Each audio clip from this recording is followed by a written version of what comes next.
there is a big controversy, I guess. There's nothing better than, like full-on wasps telling Jews how to use the word concentration camp or something like that. I've come across this a bit online. But, of course, there are other Jews who want to score some political points against AOC and feign a certain righteous indignation. So I don't know what context it was. Maybe it was an Instagram thing where Alexandria Ocasio-Cortez was talking about the concentration camps that we have at the border. And what they're used for is to concentrate. They're not prison camps because we're not allowed to put these immigrant children in prison camps. But they're not dormitories because they're caged. They are concentration camps. This is a term that has been used at the very least. I think the earliest use was in the late 1800s. We used them. People referred to the internment camps that we had for Japanese concentration camps. This is a term that exists. In fact, when Jews were sent to concentration camps in Germany, they were ultimately turned into extermination camps. Some of them were actually just maintained to feed extermination camps. And so Alexandria Ocasio-Cortez used that term concentration camps. Other people want to say private, non-voluntary hostels, youth hostels, I guess is what you could call them if you were wanting to avoid what they are. But here is Bill Hemmer in the middle of the afternoon interviewing.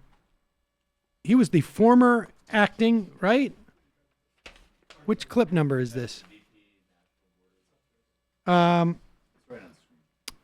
He is the National Border Patrol Council, Art Del Cueto, the VP of the National Border Council. And here he is. Both these guys getting really indignant about the use of concentration camp. Didn't at one point Trump use the term Holocaust? No, I don't know. But here it is. Cortez had to say. She's the Democratic Congresswoman from New York. She described these concentration camps down there on the border. Let me just play a little bit of what she filed on, I think it was on Instagram. Just watch here. The United States is running concentration camps on our southern border. And that is exactly what they are. The fact that concentration camps are now an institutionalized practice in the home of the free is extraordinarily disturbing. I tell you, she's not afraid of throwing out these phrases. I don't know if she's been to the border yet. I don't believe I've seen a report that suggests that. Has she? I haven't seen her down here in Arizona, I can tell you that. And when any individual makes that reference, it loses all its interest in me. It's disgusting to compare concentration camps to what the men and women are doing here protecting our country. In my eyes, honestly, you lose credibility.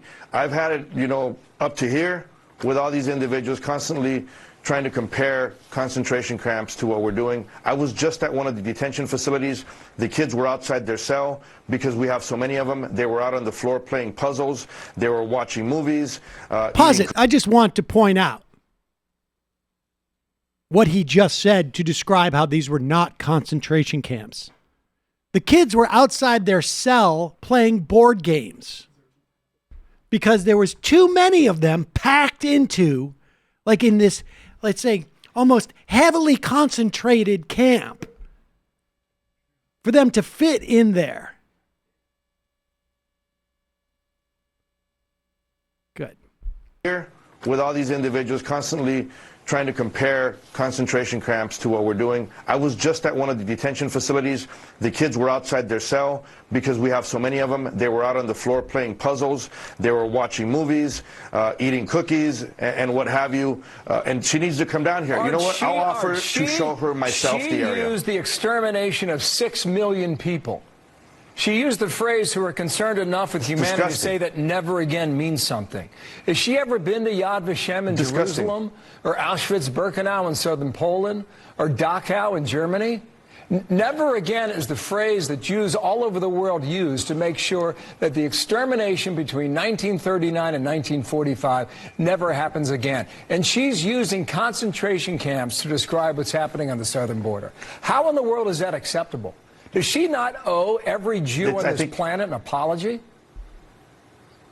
I think it's disgusting to compare what the men and women do out in the border right now to that. And it is definitely a slap in the face to a lot of these individuals that have family members that actually went through concentration camps. I've said it many times. Some of these people need to crack open a history book before they make some comments. She's not afraid to do it. All right. First off, let's just put up the video of Alexandria Ocasio-Cortez going to the border. It's on that tweet. This is in 2018. There she is. She's at the border. She's at the camps. So she's seen the camps. She can't get in because of the fence that's there concentrating all of these kids in there. But here's the point.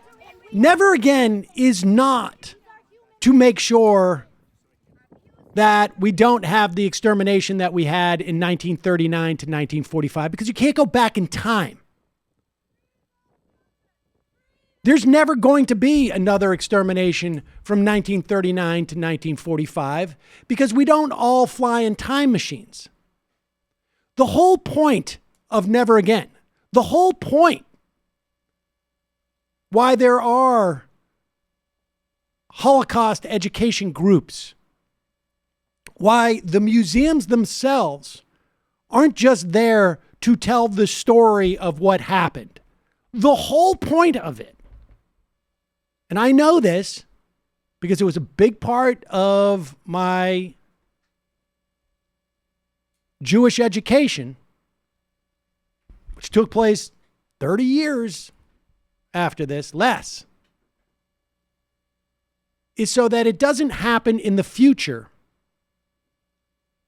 Not just to Jews. The whole Never Again was not just about, we're never going to let this happen to Jews again. It can happen to other people. But at what point in the process do you start speaking up? Do you have to wait until the first person is starved to death in a camp? Do you have to wait till the first person who is denied medical treatment dies in the camp? Do you have to wait until there are actual ovens? Because you can't bury enough of the people. I mean, because we've hit where people have died because they haven't gotten medical attention. That's happened. Do you have to wait until children are separated from their parents? Well, that's happened. Or can you say never again when people are put in cages, kids are put in cages, but allowed to get outside the cages, not of course outside the walls of the facility, but just the cages that they sleep in. Because there's so many of them, they're allowed to have cookies outside the cages. Is that an appropriate time to say, hey, never again?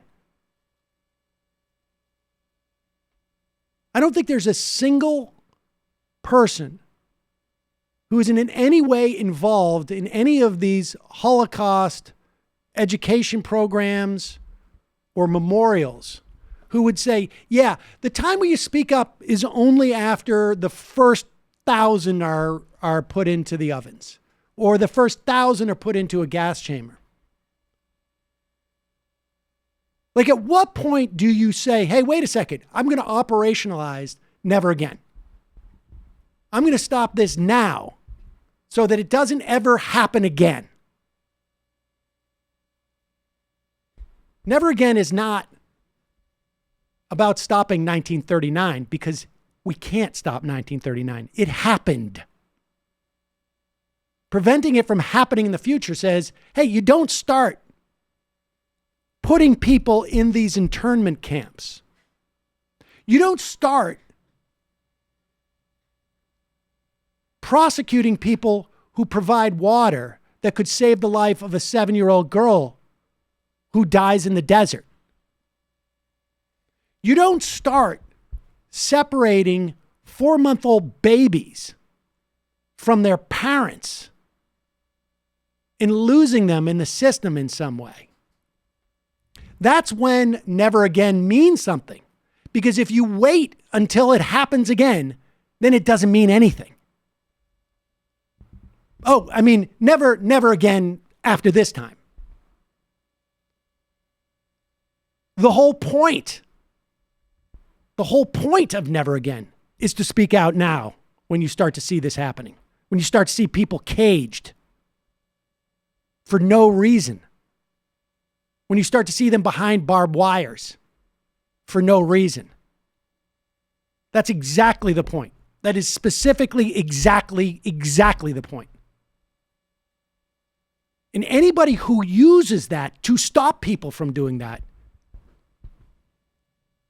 they're the Sonda commandos.